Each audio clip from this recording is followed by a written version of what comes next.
David Miller का शतक हेला वृथा। भारत और साउथ आफ्रिका मध्य चलता टी20 सीरीज रे द्वितीय मुकाबला रे भारत साउथ आफ्रिका को 16 रन रे हराई सीरीज उपर कला कब्जा।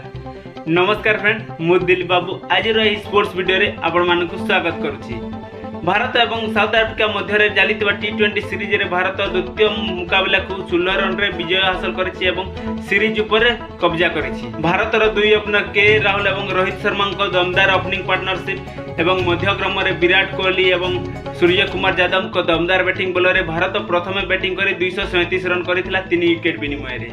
सही 237 रन मध्य के राहुल करथिले 28 बॉल रे 57 रन, रोहित शर्मा करथिले 37 बॉल रे 43 रन, विराट कोहली करथिले 28 बॉल रे 49 रन एवं सूर्य कुमार यादव करथिले 22 बॉल रे 61 रन रो धुआंधार पाली खेली एवं शेष बेले को दिनेश कार्तिक 7 बॉल खेली 17 रन करके धुआंधार बैटिंग करके भारत रो स्कोर 237 को पहुंचाइथिले।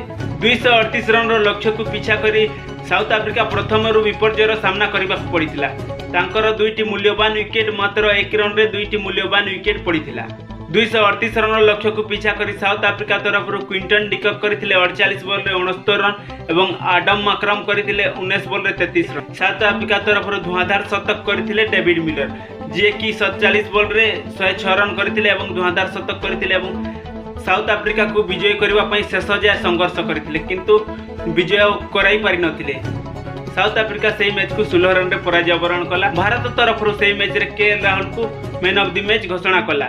सही मैच रे के राहुल 28 बॉल रे 57 रन करथिले। एही थिला भारत एवं साउथ आफ्रिका मध्य द्वितीय टी20 मैच रो झलक। धन्यवाद।